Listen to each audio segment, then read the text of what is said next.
Hey there, it's Hannah with WTI.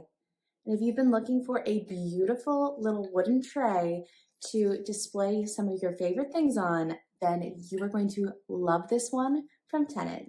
This is such a perfect little wooden tray. I have been looking for something like this to put in my kitchen right next to my stove to hold my salt and my spoon rest, and I really appreciate the way this one was made.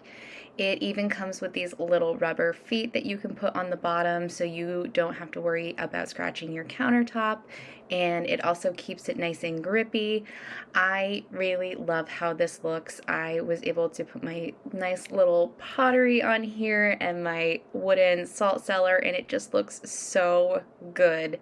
I really appreciate too that this is made with water resistant material, and they are super high quality, so they're going to last in any environment, especially in places like kitchens and bathrooms.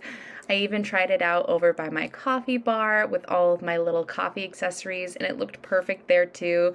So I know I'm definitely gonna have to get a second one. I love this little wooden tray, and I think it's the perfect little addition to my kitchen. I really love this little tray from Teniinet. I think it is super high quality, and if you are looking for something like this for your home, this is definitely the one that you should get, and that's my point of view.